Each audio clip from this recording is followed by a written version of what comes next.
I never imagined I'd be the one staring into the abyss of betrayal. I used to trust her, love her, but now I can't shake the image of her lips on another man's. Every night I lie awake, haunted by their whispered secrets. I saw the messages, felt the sting of each lie. How could she, my wife, fall so easily into his arms? They thought I was blind, but I've seen everything. Tonight, everything ends. There's no going back. I'll make sure they regret ever crossing me. Martina Meadows. On a hot Sunday afternoon in August, the Meadows family decided to go to their neighborhood swimming pool to cool off. As they walked toward the gate, Martina thought she saw someone familiar relaxing on a lounge chair at the far end. "Hey, John, can you keep an eye on Kyle for a bit? I want to chat with Claire," she asked. "Sure," he replied cheerfully. "Come on, buddy, let's have some fun." As John and Kyle started splashing around, Martina walked over to Claire Garrison. The two women were not just friends, they also worked together at 3 Insights, a growing internet consulting company. When Martina reached Claire, she noticed Claire was wearing a swimsuit that showed more skin than her own. Martina felt a bit self-conscious about her more modest outfit, but pushed those thoughts aside. "Hey, Claire, enjoying the sun?" Martina called as she set a chair next to her.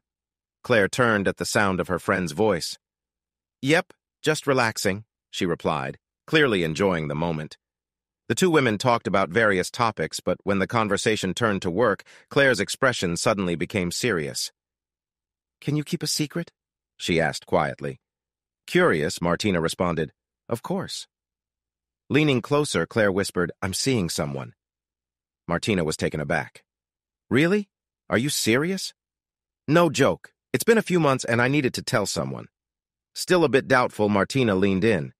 "Who is he?" she pressed. "You have to promise not to tell," Claire said firmly. "Absolutely, you know you can count on me. So who is it?" A playful smile appeared on Claire's face. "It's Ivan." "Ivan Ingersoll, our boss? You're kidding." "Shh, keep it down," Claire urged. "I don't want anyone overhearing us." "I can't believe it. You and Ivan?" The two friends continued to whisper excitedly until John called out, "Hey, Martina, are you coming to swim? Kyle's getting tired." Martina looked at her watch, surprised at how much time had passed. "Sorry, hun," she shouted back. "We got caught up chatting. I'll be there in a second." As she stood to join her family, Claire grabbed her wrist. "Remember," she said, "don't say a word to anyone." Martina made a promise gesture over her heart and hurried back to John and Kyle. "What was that all about?" John asked, curious. "You two were really into it." "Nothing important," Martina replied, brushing it off. "Just the usual office talk." Later, after all three had showered to rinse off the pool water, Martina started making an early dinner. Luckily, they had leftovers because her mind was elsewhere. I can't believe Claire is dating someone at work. And with Ivan? Who would ever guess?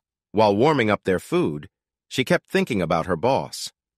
Ivan Ingersoll had quickly become a well-known figure in the tech world. He was famous for his smart ideas and had built a strong career. His article about internet influencers caught a lot of attention. It helped him start a successful consulting business called 3 Insights. Even though he had a tough image, he managed to build a skilled team that secured major contracts. After a year of working for him, Martina found it hard to believe Ivan would pursue relationships at work. While there were many young women in the company, she had never heard any rumors about him until now. She knew he was married and thought he was loyal to his wife, Nadia. Yet, she realized she didn't really know what Nadia looked like. She had only seen her briefly at a company dinner and remembered thinking Nadia seemed older than Ivan. Honestly, that night, Martina had mainly focused on Ivan.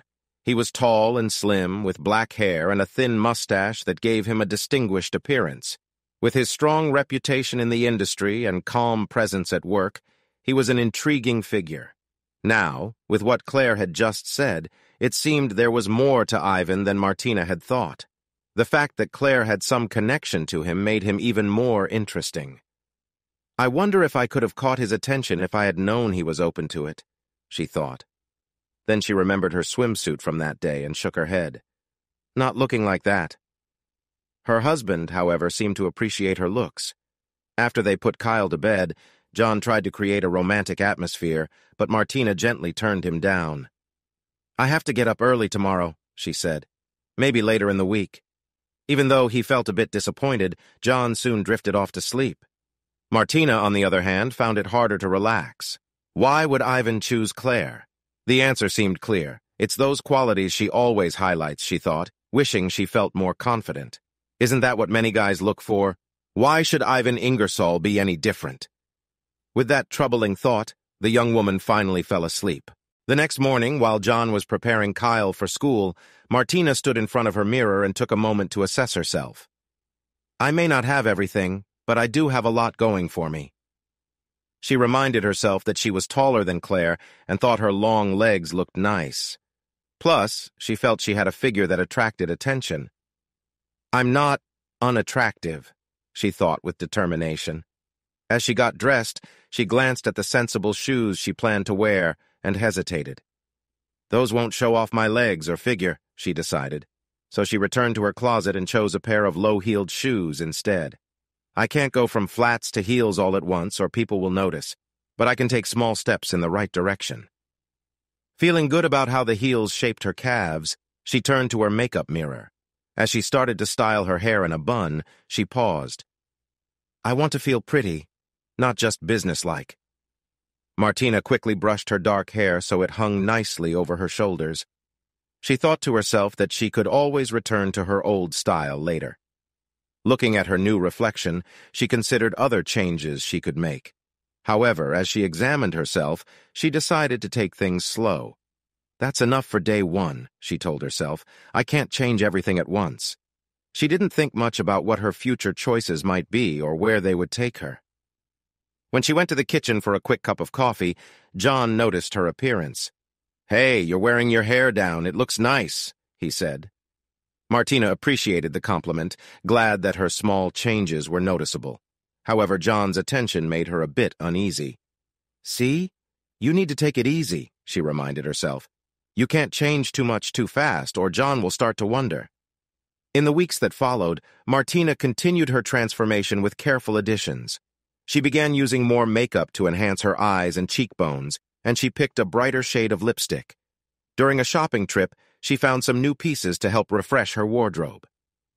"I might not compare to you in every way, Claire, but I can make what I've got stand out," she thought.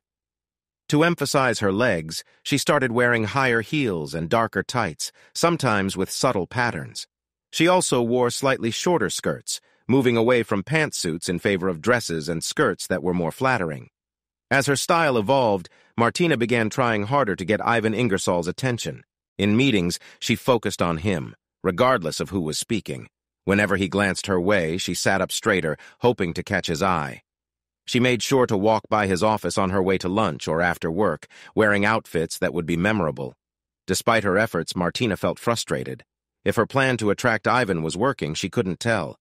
He seemed serious and dedicated, though others definitely noticed her change. 2 weeks later, while checking her makeup in the restroom, an upset Claire Garrison rushed in. "What do you think you're doing, Martina?" she asked sharply. Martina turned and met her gaze calmly. "I don't know what you mean," she replied. "Don't pretend. I've seen how you dress around Ivan. You need to back off. He's with me and I won't let him go," Claire insisted. Martina regarded the furious woman without fear.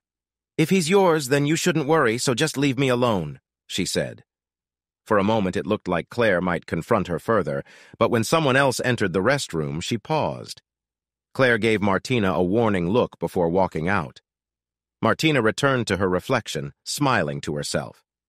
2 weeks later, during a staff meeting, Ivan announced a surprising opportunity.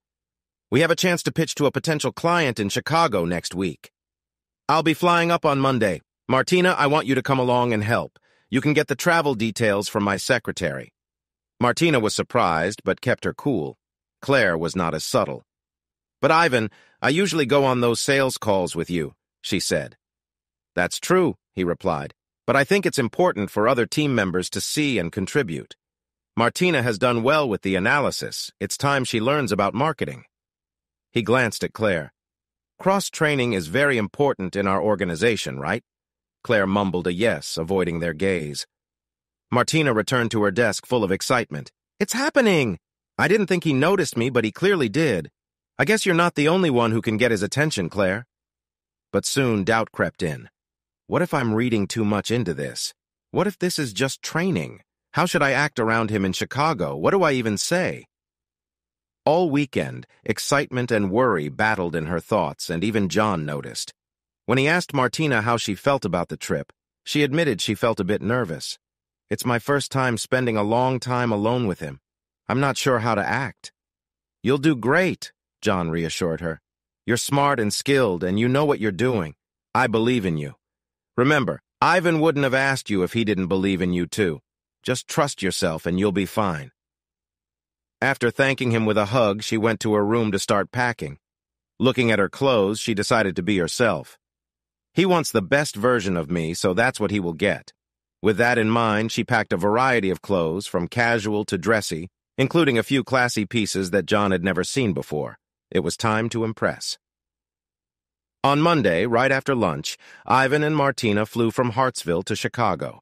The flight to O'Hare took less than 2 hours, but Ivan liked to have extra time to prepare. By late afternoon, they checked into nice rooms with a view of the lake at the peninsula. In the taxi, Ivan mentioned he had made dinner reservations for them. The thought of a nice dinner with Ivan thrilled her. She took her time getting ready, focusing on her hair and makeup. When she finished, she put on her most elegant dress and nice shoes. When Ivan arrived in the lobby, she was standing by some tropical plants, looking forward to the evening. The restaurant he chose was stylish and cozy, but to her surprise, Ivan kept their conversation focused on work. Doubts returned. Maybe this is just a regular business trip for him after all. Later, riding the elevator back to the hotel, Ivan surprised her once more. If you want to talk about anything else tonight, give me an hour to check my email, then come to my room. My door will be open. Once back in her room, Martina felt a wave of uncertainty wash over her again. What should she do now? Did he want to go over the presentation? Did he want to spend some time together? She couldn't just ignore this. What did he really want? She changed from her fancy dress into a more relaxed outfit, and suddenly remembered Claire's earlier words. Claire would be thrilled if I gave up now, she thought, which gave her strength. Go big or go home, she reminded herself as she looked in the mirror. Checking the time, she was surprised to see that almost an hour had gone by. She quickly put on the hotel bathrobe and hurried to Ivan's room. Outside his door, she took a deep breath, knocked, and walked in. As she closed the door, she saw her boss sitting on the edge of the bed, watching her quietly. Her heart raced. Feeling eager to connect, she moved closer. She gently set aside her robe and made herself comfortable. As she settled in, she felt a special bond growing between them. With her eyes closed, emotions washed over her. She felt relieved that he wanted her too, filling her with pride at how her efforts had caught his attention. In that moment, she wished Claire could see her happiness. Above all, a strong feeling lit up inside her. Without thinking, she leaned in closer, deepening their connection. The feeling surged, almost overwhelming her. When he reached out, warmth spread within her, creating a moment they both shared deeply. John Meadows. John had a tough summer. Each week seemed to bring new little problems that spoiled his enjoyment of life. First, there were issues at the bank where he worked as a manager. The higher-ups were asking every department to reduce staff, and even though the team was already small, they had to do even more. This meant that those left had to take on extra work. John was busier than ever and had lost some great co-workers. His home life wasn't any better. As summer turned to fall, Martina seemed more distant and lost in her own thoughts. When he asked her about it, she brushed off his worries. Work is just really busy right now. It will calm down soon. He felt hopeful after their talk, but noticed little change in her. If anything, she seemed to be working harder. Now she often stayed late and went into the office on weekends. He thought to himself, we were supposed to be a team. I don't mind helping, but it feels like I'm juggling a full-time job at the bank and full-time responsibilities at home. When he shared his feelings, Martina quickly reminded him of the challenges she faced while he studied for his MBA. He had to admit she was right. It had been hard for her when he was busy with his classes, often not around the house.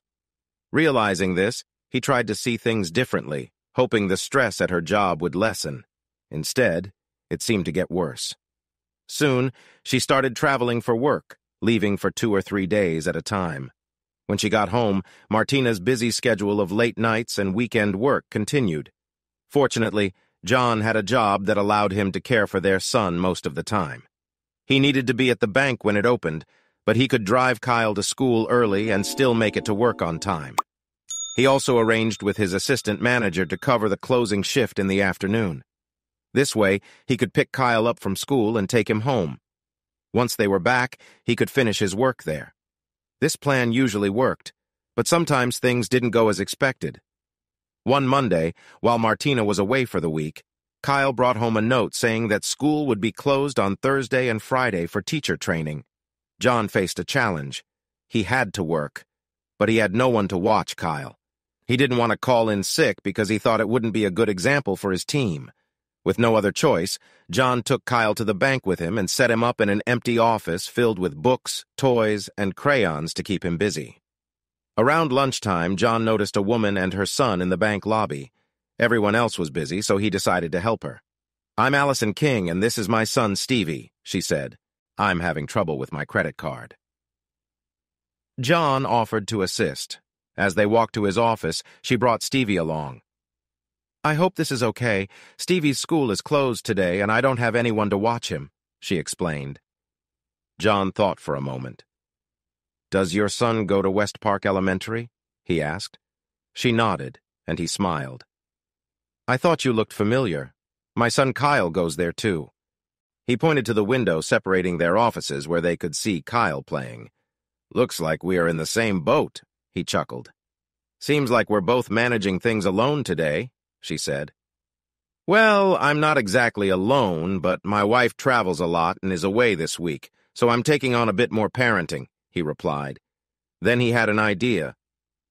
"It might take some time to fix your credit card issue. Would Stevie like to play with Kyle?" She agreed quickly, and they led Stevie next door. "Hey, Kyle," John called. "Would you like to play with a new friend?" "Hi, Stevie," Kyle said with a wave, and Stevie replied, "Hi, Kyle." They both sat down on the carpet and started chatting happily. John turned to Stevie's mother with a smile. "Well, that was easy. They look like they're having fun, so let's see what we can do about your problem." Fixing her issue took longer than he expected, but eventually John reached the right people and sorted it out. Allison was very thankful. "Things are a bit tight for me right now, so getting this straightened out really helps," John said. "I'm just glad I could assist a good customer," he replied. "Now, let's see if those two have gotten into any trouble." When they peeked inside the door, they were happy to see everything in order. The two boys were at the table drawing monsters with some markers and paper that John had found earlier. Allison told Stevie it was time to go home, but the boys both said, "Aw, can't we play a little longer?" Allison smiled at John. "It looks like they're having a great time." As she started picking up some of the papers on the floor, she glanced back at John and stood up. "You know, tomorrow could be similar for you, but I don't work on Fridays. Could Kyle come to our townhouse for a play date? I could watch them both. They seem to really enjoy being together." John looked at the boys and then back at Allison. He didn't know her well, but she seemed like a caring mom. To be honest, he felt a bit stuck. "Are you sure that wouldn't be too much trouble?" he asked softly. She smiled back at him. "Let's ask the boys." She turned to Stevie and Kyle. "Would you two like to have a play date at Stevie's house tomorrow?" Their excited cheers showed that they loved the idea. The next day, John kept checking his phone. He had asked Allison to text him if there were any problems with the boys. Even though he felt good about her, his mind kept wandering with worries. So, when he heard the sound of a new text message, John almost jumped out of his seat. But it was just a message from Martina saying she wouldn't be home until Saturday afternoon. "Ugh," he sighed. "Not again." Feeling a bit down, he drove to Allison's apartment after work. But the good news she shared at least lifted some of his worries. When Kyle asked, "Do we have to go, Dad?" John suddenly had a great idea. He turned to Allison and said, "I just found out that Martina won't be back until tomorrow, so Kyle and I are on our own tonight. Would you and Stevie like to join us for dinner?" He made sure the boys could hear him, and they both started asking excitedly, which eased any hesitation Allison might have had. "I have a better idea," she replied. Instead of picking a place and driving, why don't we just order a pizza and eat here? Everyone liked that idea, and John quickly agreed. After they finished their pizza, the boys ran off to play in Stevie's room. John settled down in the living room with Allison to relax and chat. "So it seems like your wife's travel plans keep her busy," she said. "Yeah, that's true," he replied with a sigh. Suddenly, he felt the urge to share the frustrations he had been holding in for months. Realizing what he was doing, he quickly added, "I'm sorry, Allison. I didn't mean to burden you. What's your story?" Allison looked a little uneasy. "Well, I'm a single mom trying to make ends meet. What I don't usually share is that a few years ago I left a difficult marriage and moved here to start anew." "I'm sorry to hear that," John said kindly. "That must have been tough." "It was mostly my decision," she admitted, surprising him. "Things changed slowly, and I didn't realize how challenging it was until something significant happened. I knew I had to look out for my son, so I sought help. Now, I'm relieved to say that my past is behind me." Seeing John's worried face, she quickly added, "But the good news is that he's out of my life. We moved here, and now Stevie and I can focus on the future." They began talking about lighter things, and when Allison brought up school, John checked the time. "It's almost Kyle's bedtime, and probably Stevie's too. We should head out." "Sure," she said, getting up with him. Then she lightly touched his arm. "John, if you ever need help with Kyle again, just let me know. He and Stevie get along well. If you ever need someone to keep an eye on him while you're busy, I'd be happy to help." He smiled back at her.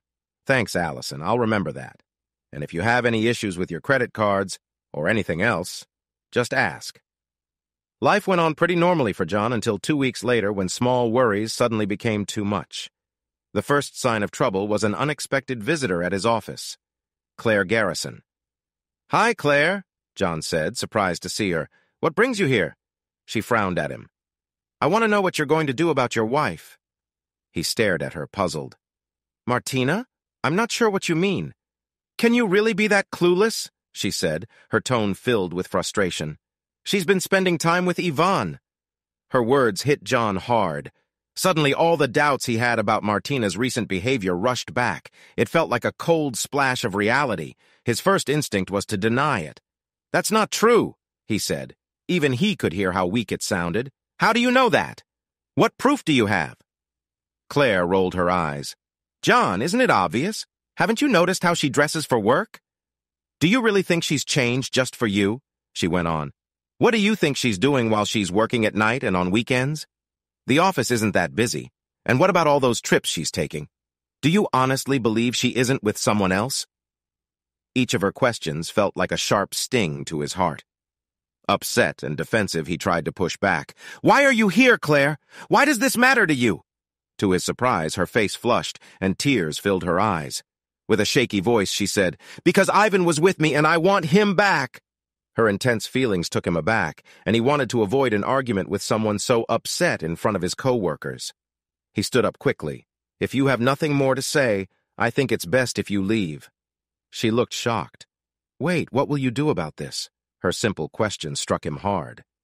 "I really don't know," he replied softly. Then, trying to regain his confidence, he added firmly, "Goodbye, Claire." She stared at him for a moment longer, then turned and walked out of the bank. Once she was gone, John leaned back in his chair, struggling to deal with Claire's claims. He felt ashamed. Why didn't I see this coming?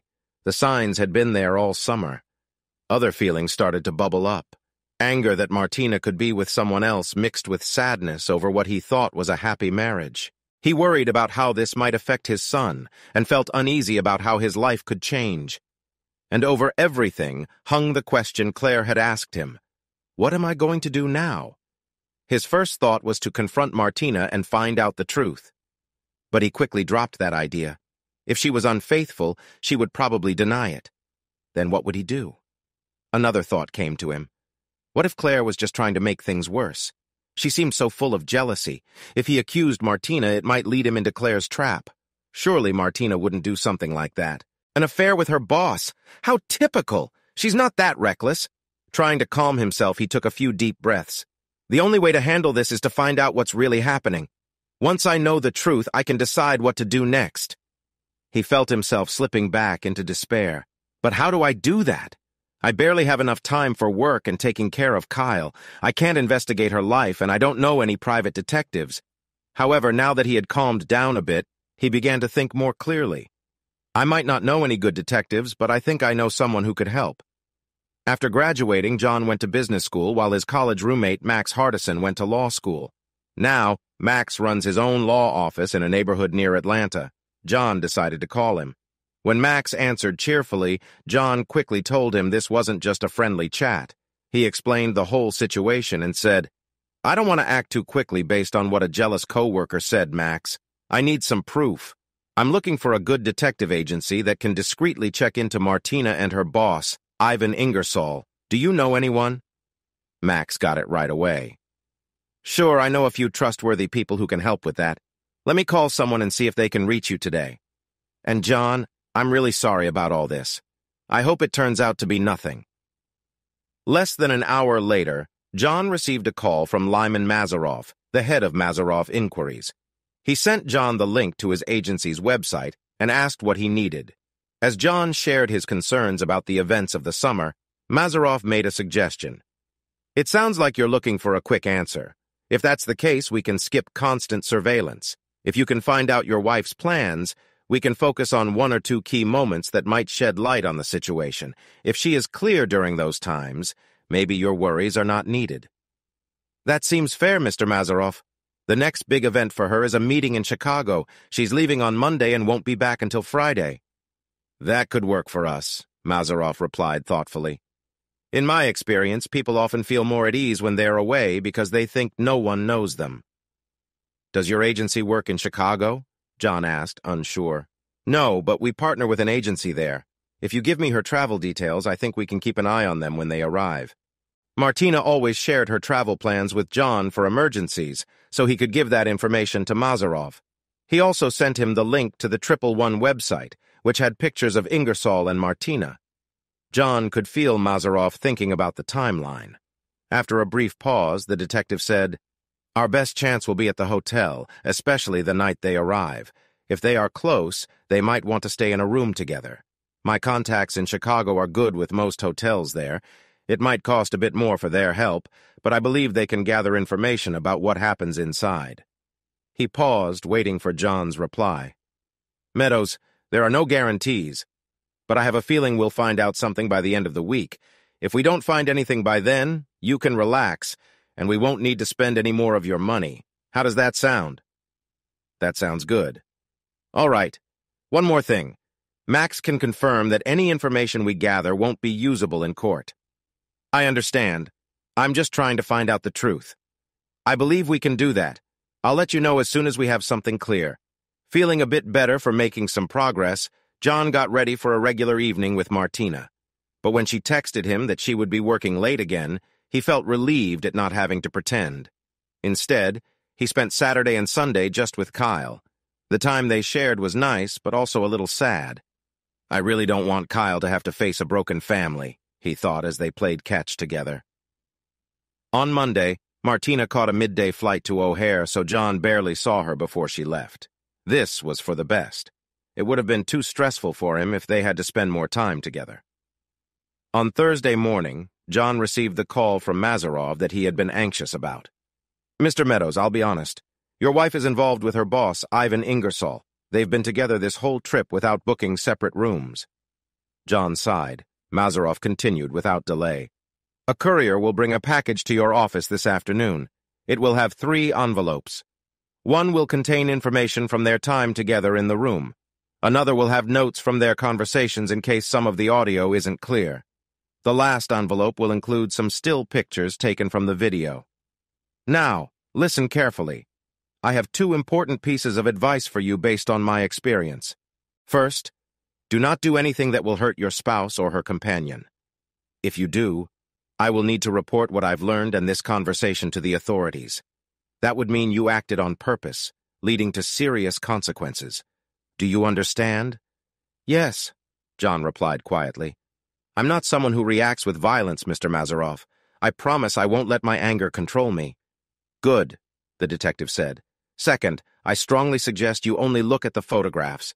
They were chosen to clearly show your wife and Mr. Ingersoll in close situations, so there's no doubt about who they are or what they're doing.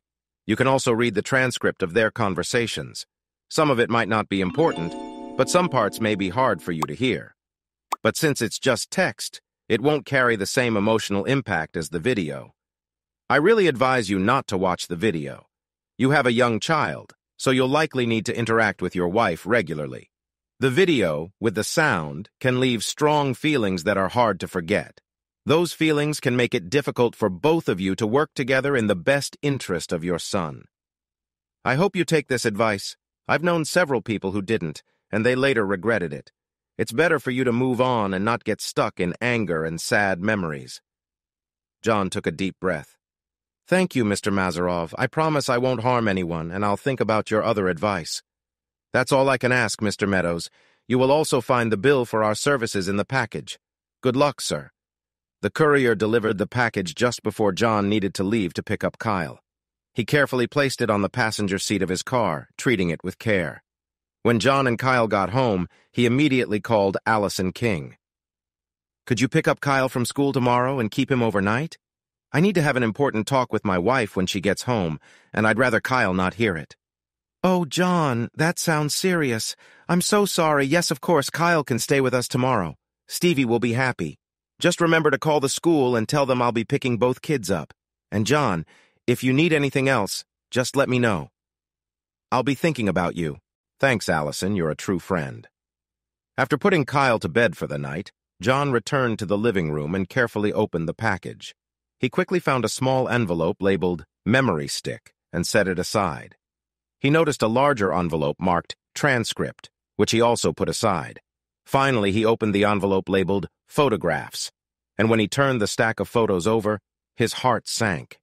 He had expected this, but seeing it made it undeniable. Each photo showed moments of closeness between Ivan and Martina. Was something strange happening? John wondered, feeling a mix of disappointment and deep sadness as he saw the woman he loved so close to someone else. After looking through everything, he put the photos back in the envelope and lay back on the couch, struggling with his grief and frustration. What a fool I've been, trying to be a good husband to someone who would betray our trust. Feeling overwhelmed, he decided he couldn't take any more that night. He took the 3 envelopes back to his home office and locked them in his desk, making sure Kyle wouldn't accidentally find them. It would be tough enough for the young boy without dealing with such difficult truths. Once everything was in order, John went to his room, turned off the light, and lay on his bed. Even with so much on his mind, he fell asleep quickly. Morning came early. Almost on autopilot, he went through his routine and then woke Kyle. After making his son's lunch and feeding him breakfast, he drove Kyle to school. They talked about the basics. John wanted to share something funny, but he wasn't in the mood. Thankfully, telling Kyle he would get to stay with Stevie that night put a smile on his face. After finishing his tasks at the bank, John remembered to let the school office know that Stevie's mother would pick up Kyle later. A coworker asked him to join for lunch, but he declined, unsure if he could pretend to be fine. John arranged for a coworker to close the bank and left early that afternoon to be home when Martina returned. Once home, he changed into jeans and a casual shirt, grabbed the envelope with the photos from his desk, and settled into the living room to wait for her. While he waited, he tried to call Max Hardison, but his secretary said the lawyer was in court and would call back later. John left a message asking Max to call him as soon as possible. Unexpectedly, Martina's flight arrived early, so John didn't wait long before she pulled into the driveway. She was surprised to find him sitting there when she walked in. "Is something wrong, John?" she asked. He looked at her seriously. "Very much so." Seeing his expression made her anxious. "What's going on, John? You're scaring me." He picked up the envelope and placed it on the coffee table in front of her. "Look for yourself." When she opened it, the pictures slid out onto her lap and she gasped. "How did you get these? Have you been following me? Is that everything you can say? No feelings of guilt? No excuses? Just nothing? Where's the apology for what you've done?" She paused for a moment, then sighed. Walking back to her suitcase, she took out her own envelope and handed it to him. "I didn't plan to do this now, but I guess there's no reason to wait." "What's this?" he asked, confused. That's your copy of my divorce petition, along with a fair financial agreement. Now that you know, I'll have my lawyer file it first thing Monday morning. You should talk to your lawyer about this and let me know what you think, she said calmly. Are you really leaving me? John asked, taken aback. But you've been the one to stray. It is what it is, John, she replied. Anyone can end a marriage at any time for any reason. I've decided to end ours. I didn't want to explain everything, but it's clear that I have feelings for someone else. I'm sorry this is how you found out, but my mind is made up. John felt a surge of concern. If you think I'll let you take Kyle from me, please, John. I'm trying to be fair. As Kyle's mom, I could ask for full custody, but instead, I want joint custody, all right? Without waiting for an answer, she stood up. I think it's best if I don't stay here tonight. With a small smile, she gathered the pictures, placed them in an envelope, and set it on John's lap. I hope those didn't cost too much. Then she left with her bag, and soon after he heard her car start and drive away. He slumped back onto the couch, surprised by how everything had changed. This wasn't how he thought it would go. Just then, his phone rang, interrupting his thoughts. He picked it up to see Max was calling him back. Hey, John, what's up? I got your urgent message. John quickly explained what had just happened. Are you going to be in the office tomorrow? I know it's Saturday, but... Max laughed. Yeah, I'll be there. You know how it is. Running a business means hard work. Why don't you come by at 10 o'clock and we can sort things out? Feeling the heaviness of the earlier conversation, John leaned back on the couch. The idea of making dinner seemed overwhelming, and eating alone didn't sound nice. On impulse, he called Allison. Hey, things finished sooner than I thought. Can I take you and the kids out for dinner? Can Kyle still spend the night? She asked. Stevie really wants him over. Yes, that's fine, as long as you're okay with it. Honestly, I just don't want to eat alone. Then come over and eat with us. I made enough food, so it's no trouble at all. A home-cooked meal, more time with Kyle, and a chance to relax in a cozy setting sounded great to John. If you're sure it's okay, that would be wonderful. When should I come? He could hear her smile. Come as soon as you can. These boys are a handful. Dinner went smoothly. Kyle and Stevie didn't seem surprised that Kyle's dad was there, and John and Allison carefully avoided discussing any sensitive topics. After dinner, the boys went to Stevie's room to build a fort to sleep in. Even though Allison hesitated, John insisted on helping with the dishes. Afterward, the two of them sat at the small breakfast table enjoying a glass of wine from the bottle John had brought. Do you want to talk about what's going on with you? Allison asked. John paused, but he really wanted to share his story. He began to tell her about his troubles, starting with Claire's unexpected visit to the bank. Allison listened quietly while he spoke. When he finished, she tilted her head and looked at him carefully. I can't imagine how you must feel right now. Martina has put you through a lot in the past few months. I understand why you wanted to spend time with Kyle tonight. Losing Stevie must be frightening. He looked at her with a sad expression, and she continued. But the fact that she's willing to let you spend time with Kyle is a good sign. Even though a divorce isn't what you wanted, it might turn out better than you think. I really hope so. Thanks, Allison. I hope things get better, but honestly, I feel a bit overwhelmed. It's like a steady stream of problems I ignored, and then suddenly a wave of challenges hit me. Now I feel overwhelmed, and I'm just trying to keep my head above water. She reached out and squeezed his hand, and he managed a weak smile. Thanks for having me over tonight. He looked around the house. Right now, this feels like the only normal thing in my life. Suddenly, his tone changed. I almost forgot. Can Kyle stay here until noon? I have a meeting with my lawyer at 10 o'clock tomorrow morning. Of course, she replied. He can stay as long as you need. She smiled at him. I have to say, Kyle is a very well-behaved boy. You've done a great job with him. Hearing something positive felt nice for a change. The next morning, John arrived at Max Hardison's office right at 10 o'clock, and the lawyer was ready to get to work. Let me check her request and the financial details while you grab us a good cup of coffee from the cafe nearby. The coffee here isn't great. When John returned with the coffee, Max had already reviewed everything. His response surprised John. Want my advice? Max asked. Sign this today so I can send it over to Martina's lawyer right away. Really? No issues to discuss? Max shook his head. Honestly, this could serve as a model for couples who want an amicable divorce. John was unsure. After all that has happened, it's hard for me to trust her. John, in this situation, your interests and hers actually align. I think your soon-to-be ex wants to move forward as soon as the divorce is settled. She doesn't want to prolong this any longer than necessary, so she's being accommodating. Ironically, even though she's the one starting the divorce, you have some advantage because she's in such a hurry. That might be why she's offering you everything you wanted: shared custody, help for the kids, no alimony, and you can stay in the house until it's sold, with any profits split between you. It really doesn't get any better than this. I know you're frustrated and feel she should face some consequences, but that's not how the law works. Don't let anger influence your choices. Sign the agreement before someone changes her mind. Wow, I didn't expect to hear that from you, hard-ass Hardison. Yeah, well, I didn't think I'd be giving that kind of advice either. But here we are, so just sign the agreement. John signed it, then politely declined his lawyer Max's invitation for lunch. "You'd just add it to my bill, plus the time," he said with a smile. "You're right," Max chuckled, "especially since this was pretty simple for me. Next time, I hope you bring me something more challenging."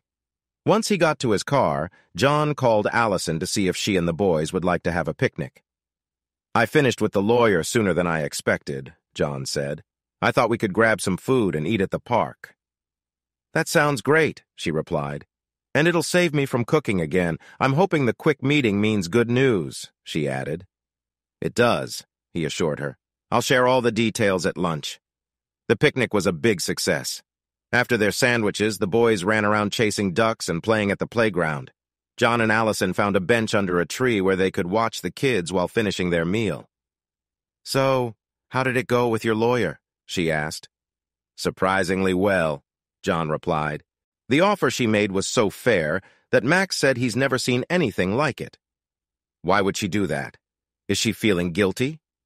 "Max thinks she's being helpful because she wants everything settled quickly. He believes she wants to move on with her life." "An affair with her boss, what a cliché." She shook her head. "Doesn't she see how complicated those relationships can be?" Then she smiled and patted his arm. "But no matter what, it looks like this will turn out well for you." "I know," he nodded. "And I should be thankful."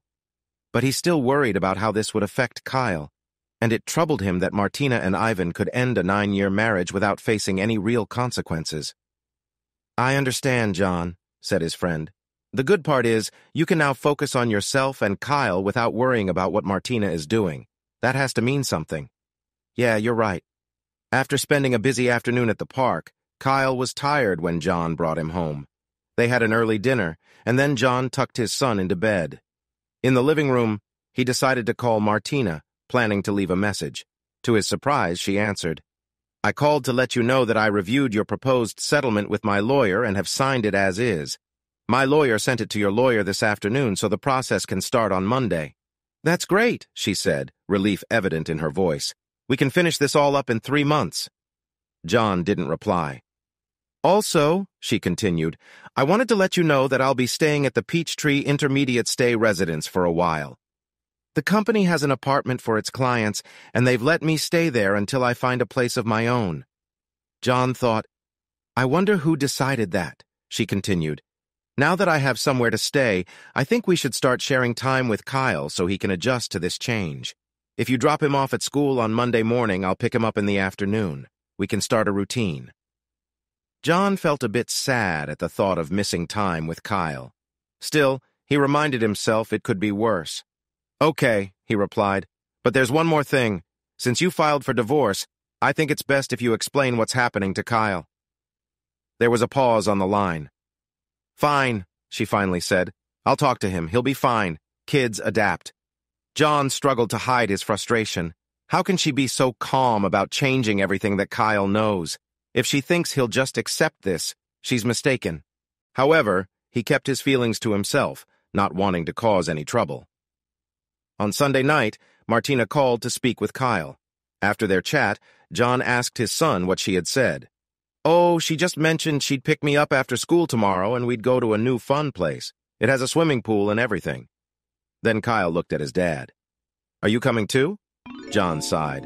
Martina hadn't told Kyle anything important. No, I can't come. Okay, Kyle said, leaving John feeling down. When John dropped Kyle off at school on Monday, he made sure his son had extra clothes in his bag. As Kyle walked toward the school entrance, John felt a heavy weight in his heart. Later that afternoon, when he usually picked up his son, he felt even more sad. To lift his spirits, he decided to treat himself to dinner at a restaurant he had wanted to try. The food was okay, but John couldn't shake his gloomy thoughts. Is this what my new life will be like? He finished his second drink when a thought hit him. He had been so focused on Martina and making sure Kyle was okay. Now he could think about Ivan Ingersoll. He wouldn't get away without facing issues for what he had done. Suddenly, John felt a new sense of determination. He had proof of that man's betrayal. I bet his wife would want to know about this. The next day, he called the Ingersoll home. When a woman answered, he introduced himself. Mrs. Ingersoll, I have something important to share with you. Can we set a time this week for me to come talk? Are you selling something? She asked, sounding wary. No, ma'am. Are you asking for a donation? No, ma'am. This is personal, something I think you'll want to know. I'd rather not discuss it over the phone. She sighed. All right, come see me tomorrow after lunch, but don't try to sell me anything. No, ma'am, I promise. I'll see you tomorrow at 1 o'clock.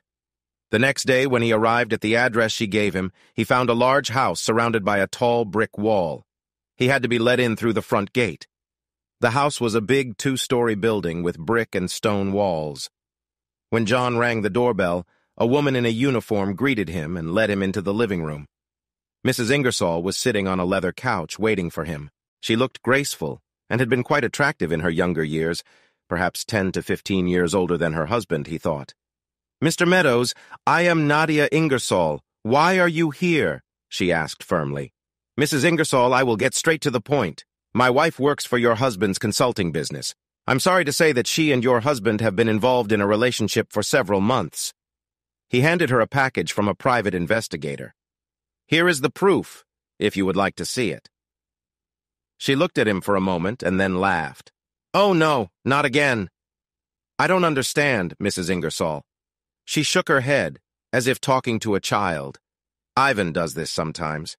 A young woman would come into Ivan's life and they would have a brief romance. It usually lasts 3 or 4 months before he moves on to someone else. It's a pattern she is used to. And you're okay with this? John asked, trying to grasp the situation. Why not? It really doesn't bother me. If Ivan is with someone for a few months, it gives me a little break. Plus, he always comes back to me in the end.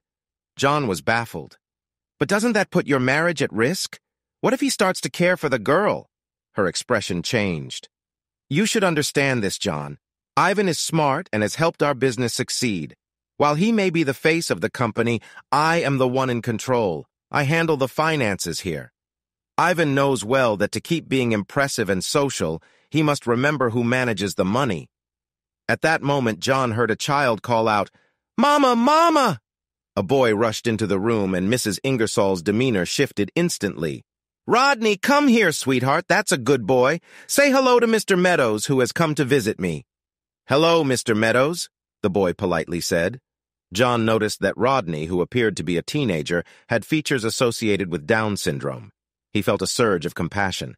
Nadia Ingersoll hugged her son tightly, speaking to him with warmth and affection. Then she turned to John. And this is why I have more important things in my life than Yvonne's relationships. She focused back on her son.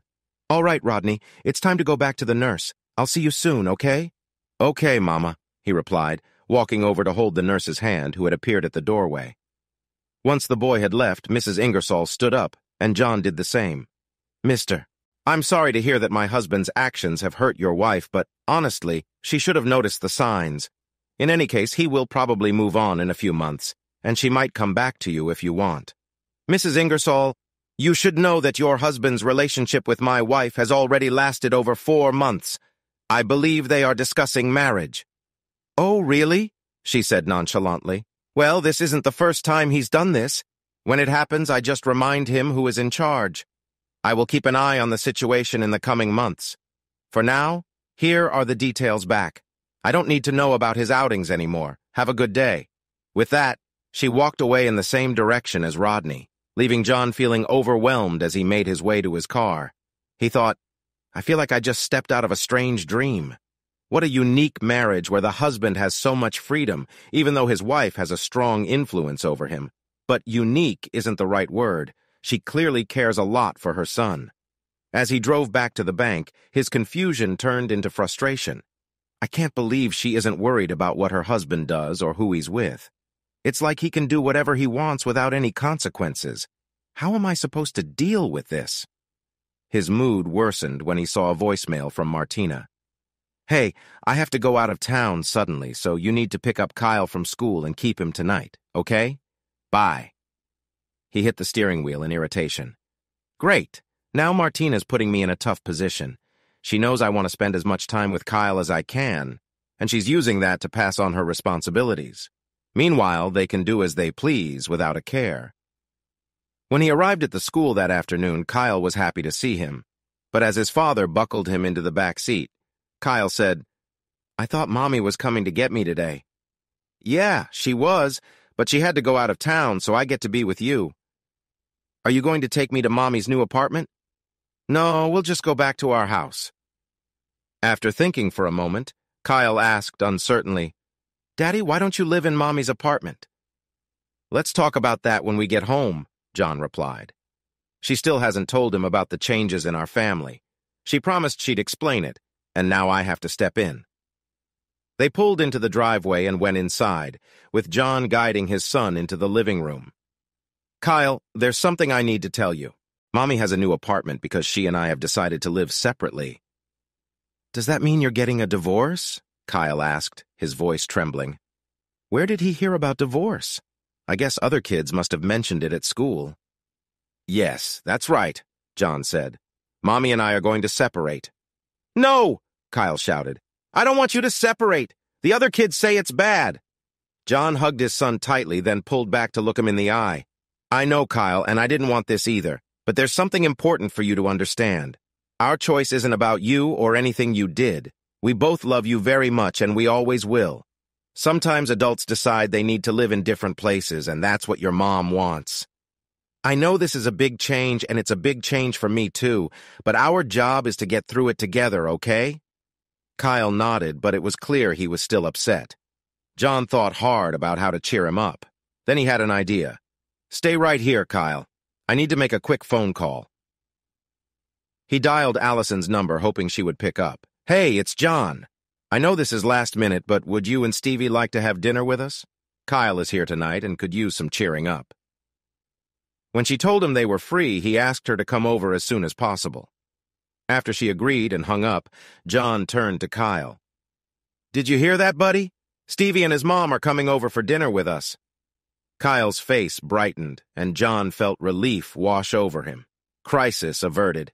Later, after they all enjoyed takeout, the boys went to Kyle's room to play. Happy to take a break, John and Allison relaxed in the living room. It sounds like you've had a tough day, Allison said. What's going on? I thought Kyle would be with his mom this week. Tough? You don't know the half of it, John replied. He explained how his visit with Mrs. Ingersoll had been frustrating, how he received an unexpected message from Martina, and how Kyle was upset about his parents' divorce. Honestly, you and Stevie have really helped us. Not only did you lift Kyle's spirits, but you've helped me too. I'm still upset about Martina and Ivan, but at least I haven't thought about them since you got here. She smiled, but then looked concerned. So, are you still thinking about Martina? Is that what's bothering you? He quickly answered, No, not at all. After everything I've learned about her, I can't have any feelings for her anymore.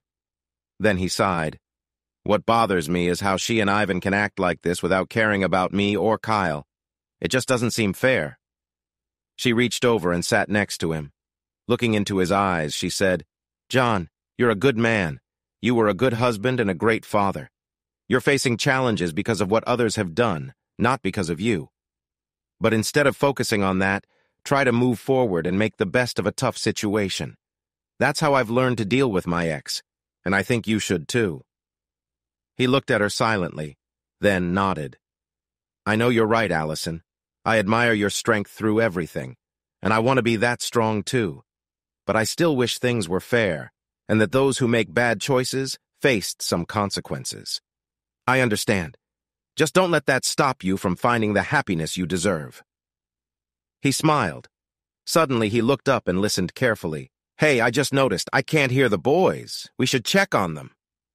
The two adults walked down the hall, and when they peeked into Kyle's room, they found the boys fast asleep in the fort they had made out of pillows. I should wake Stevie up, Allison said. Tomorrow is a school day, and he'll be late getting to bed if I don't. Wait, John said, gently pulling her into the hallway. I have an idea. It might be easier to let him stay here tonight and wake him up a bit early in the morning. You can stay too. You can take the main bedroom, and I'll sleep on the couch. She smiled at him. Are you trying to get something from me, John Meadows? He raised his hands as if to say he was innocent. Not at all. Besides, you were the one who said I was a good guy. After all, I'm still married for a little while longer. But honestly, this is the simplest choice. In the end, she agreed, and all four of them got a good night's sleep. John felt like he had his family back together again. For Allison, she went to sleep smiling when she caught a hint of John's aftershave from his pillow. The next couple of months had their ups and downs for John. Having Kyle 1 week and being on his own the next made life very busy. During the weeks with Kyle, John worried about anything that could upset their routine. A cold, a teacher meeting, or after-school events. Any of these could throw his careful plans off course. The weeks without Kyle brought their own challenges. Martina's work seemed to change often, and she expected John to help whenever Kyle's school schedule was tough to manage. The only bright spot in John's days was Allison. She was always ready to help, whether it was picking up Kyle from school, setting up a last-minute sleepover, or just bringing dinner to him and his hungry son. John wasn't surprised when he heard one of the teachers call Allison Kyle's other mom. Two main things kept John from getting closer to Allison. First, he felt strange about dating while still technically married. He had even marked the final day of his marriage on his calendar. Only a few days were left now. The second thing that troubled him was his frustration with Martina and Ivan. Every time he tried to fix things, he faced a problem. He had paid a lot for a private investigator to find proof of Martina's unfaithfulness, but when he showed it to her, she just handed him her divorce papers. There was no apology, just a firm decision to move on. His attempts to warn Ivan's wife were also unsuccessful. Nadia knew about her husband's affairs and didn't seem to care. Her focus was solely on taking care of their son, Rodney. To her, Ivan could do whatever he wanted. So all my efforts have really come to nothing while my ex and her partner are living their lives. 1 week, when he was alone, John was working in his home office when he noticed some packages that Lyman Mazaroff had sent him. Until now, he had ignored the private investigator's advice not to watch the video. Seeing them together wouldn't help me at all, but John decided to read the transcript. Maybe there was something in it he could use. He spent his last night of marriage to Martina reading the boring transcript of her time with Ivan. It was tough to get through, and the more he read, the less hopeful he felt about finding anything helpful. Learning about Martina's likes hurt John. She'd never told him about them. Knowing that Ivan shared those same interests didn't make him feel better. After an hour of struggling with the text, it felt like he was reading something poorly done. He was almost at the end when one part of the conversation caught his attention. He went back and read it again, taking his time to understand what it meant. Slowly, he began to feel a glimmer of hope. Maybe this is what I've been looking for. When he finished, he took time to figure out how to use what he had learned. After making a plan, he copied the important pages and highlighted the parts he thought would be most useful. Feeling good for the first time in a while, he went to bed. The next day, everything started to go wrong. While handling his morning tasks at work, John heard his smartphone beep with a text. He didn't know the number, but opened it anyway. What he found surprised him. It simply said, "Chain yanked. Hard. You're welcome."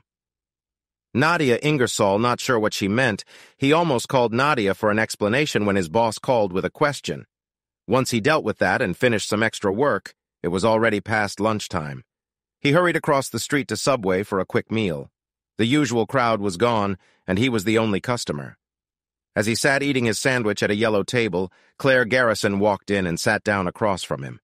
John braced himself for another tough conversation, but this time it felt different. Instead of a frown, Claire had a sly smile. Your people told me I could find you here. What do you need, Claire? He asked cautiously. She leaned back and crossed her arms, looking at him with more respect. Well, it seems I underestimated you. You're like the wheels of justice. Seeing his confusion, she quickly added, You turn slowly, but you achieve great things. Claire, I don't understand what you mean.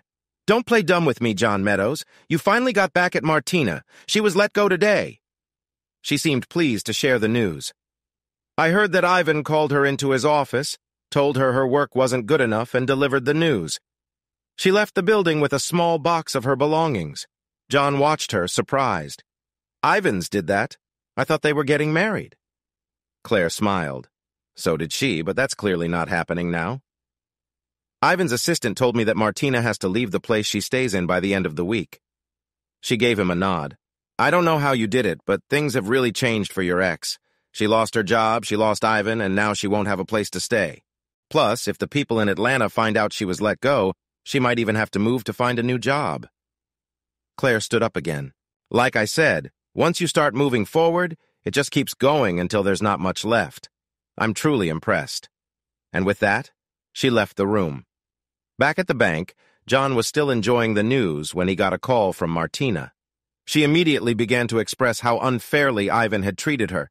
He quickly chimed in. I know what happened, Martina. Claire told me everything earlier. Martina's mood instantly changed. That woman! She yelled, making John pull the phone away from his ear. I bet she's loving this. And you probably are too. John remained quiet. He heard her take a deep breath, trying to calm down. It doesn't matter. I already feel bad enough about all this. I guess I need to find a new job. Actually, I have an interview lined up with a company that's interested. The only catch is that it's in Seattle. I'm planning to fly there next week for the meeting. But until I get a job, she continued, we need to talk about our financial plan. My severance pay from III won't last long, so I'll need some help. And if I move, there'll be extra costs for that, too. The bottom line is I'll probably need support for a while until I can manage on my own. He couldn't help but smile. I need to tell you this, Martina, but we're not going to change anything. If you look at your calendar, you'll see that our divorce was finalized yesterday. From now on, you go your way, and I'll go mine. Oh, I completely forgot about that, she said, pausing for a moment to take it in. Then she changed the subject. Anyway, I will need a place to stay for a while because Ivan asked me to leave. So I'm thinking of moving back to our old home until I get settled. Let me save you the trouble, Martina. According to our agreement, you can't stay there anymore. The house belongs to me until I decide to sell it, and I won't share it with you. And please, don't try to sneak in while I'm away. I've changed all the locks. But what am I going to do?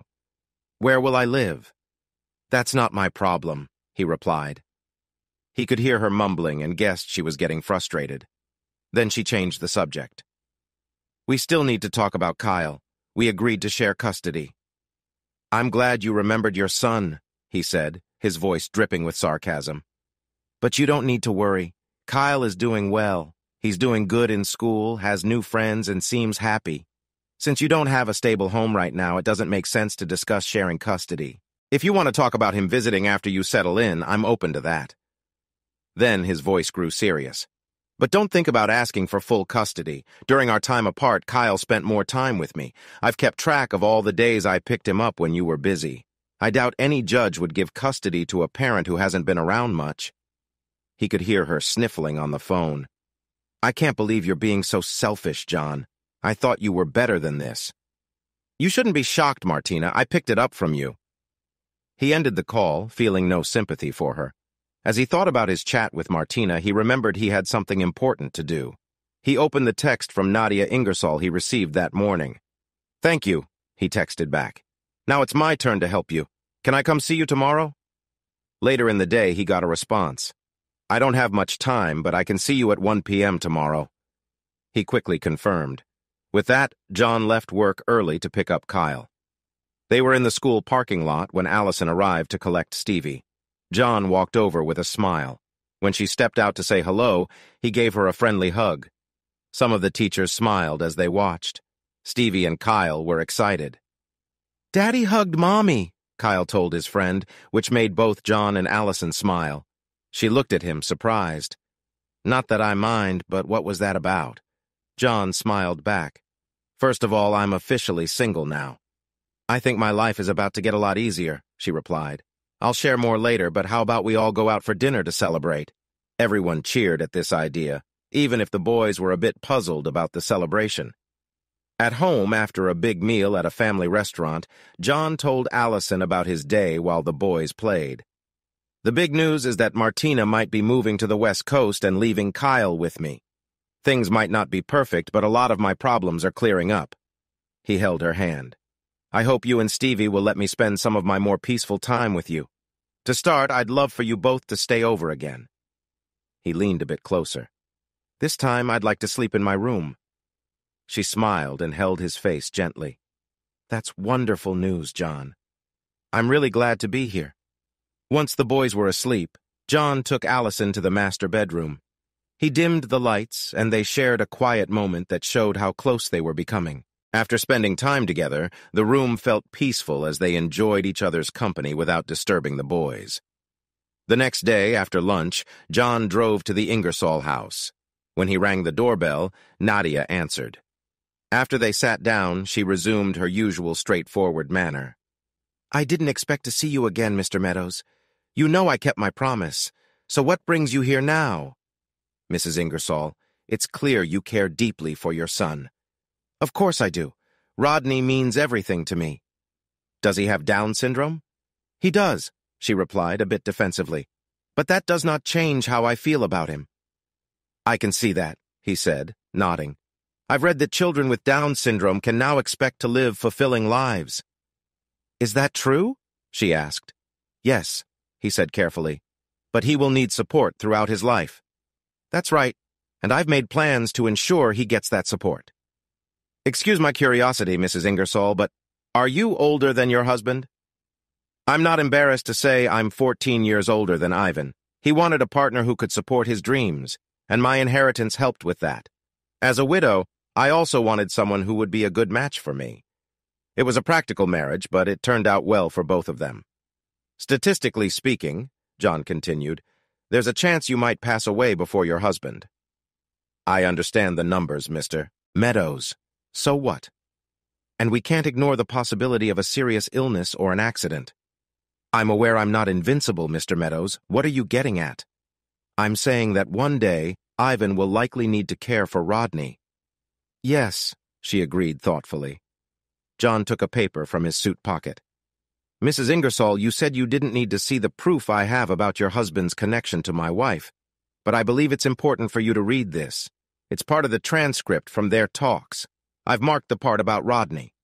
With a nervous look, she took the paper and began to read. Martina Meadows. When we get married, I plan to ask for full custody of Kyle. How do you feel about that?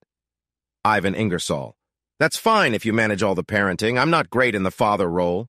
Martina Meadows. What about Rodney? Do you want custody of him? Ivan Ingersoll. Absolutely not. Have you seen him? He has difficulties. Nadia looks after him, but if it were up to me, he would be placed somewhere else. Nadia gasped in surprise. You see why I had to show this to you, Mrs. Ingersoll. I saw how much you care for your son, and I felt it was important for you to know what might happen to him in the future if you aren't there to support him. Mrs. Ingersoll took a moment to gather her thoughts. When she was ready, she stood up, and John did as well. Holding the paper, she extended her hand to shake. Mr. Meadows, you have really helped me. Please leave now so I can think about how to handle this. Good day, Mrs. Ingersoll. I wish you and Rodney the best, John said before he left. As he drove back to work, he found himself wondering what she might do next, and he didn't envy Ivan Ingersoll. 3 weeks later, John learned what happened next. Once again, it was Claire Garrison who provided the news. She called John, speaking before he could even say hello. You really know how to hold a grudge, John. When you get back at someone, you go all the way. What's going on this time, Claire? I think you already know that Nadia Ingersoll owns 111. I do, he replied carefully. Well, this morning, Nadia came to the office and gathered everyone for an important announcement. Guess who wasn't there? Ivan. Anyway, she announced that 111 has been sold to a large consulting firm in New York. The new owners are coming tomorrow to tell us who will keep their jobs and who will be let go. Wow, John said. I didn't expect that.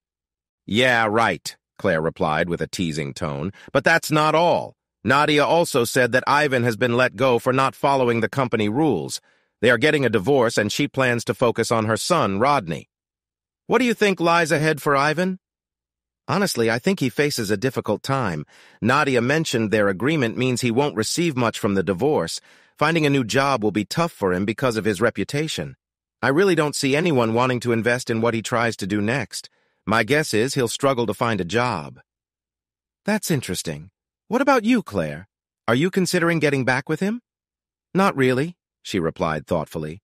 He's lost his appeal to me. What about Triple I? Are you planning to stay if the new owners offer you a job? I doubt it, she answered after pondering for a moment.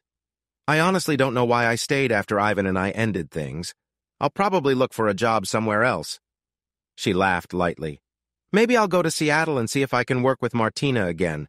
We share something in common now. We are both Ivan's exes. Good luck with that, John said as they wrapped up their conversation. He thought to himself, it wouldn't bother me if you leave town. Then he leaned back, feeling satisfied. Claire thinks I'm impressive because I made Martina and Ivan face the results of their choices. I realize I might have played a role in their issues, but she's wrong about one thing. You really don't want to cross Nadia Ingersoll. By the next summer, John and Allison were married. At Christmas, he proposed to her with a ring, and she said yes. In January, when Allison's lease ended, she and her son Stevie moved into John's house. The couple had a small wedding in his backyard on the first day of spring.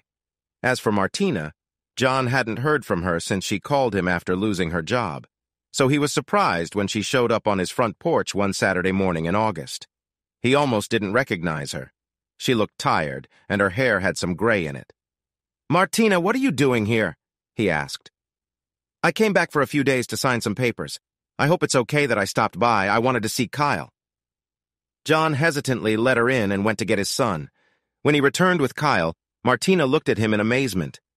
"Wow, you've grown so much. You're quite the young man now." Noticing his shyness, she knelt down and opened her arms for a hug. "Don't you remember me?"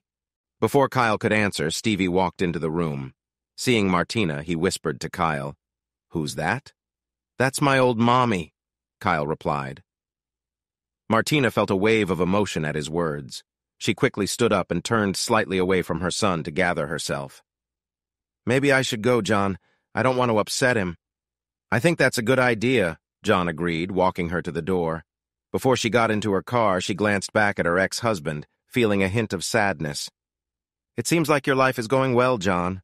I promise I won't bother you. I just hope you'll remember the good times we had." She waited a moment, but he didn't reply.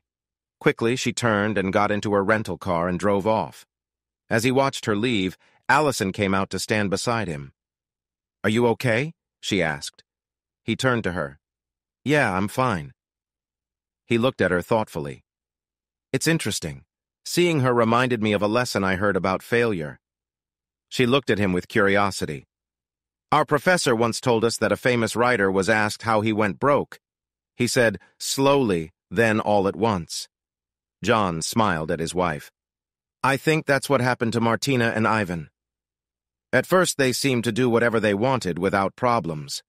But behind the scenes, things were changing in ways they didn't notice. When everything fell apart, there was nothing they could do to fix it." He put his arm around her shoulder, gently touching Allison's belly, which was just beginning to show. "I think it's the opposite for us. We faced a long time of challenges, but there were good things happening, even if they were hard to see. Then, all at once, everything came together for the better." She nodded, and he kissed her on the forehead. "Let's go inside and see what the boys are doing." If you enjoyed watching this video and want to stay updated with our latest content, don't forget to hit that subscribe button and turn on notifications. You won't want to miss out on what's coming next. Thanks for watching, and see you in the next video with Queen Cheating Tales.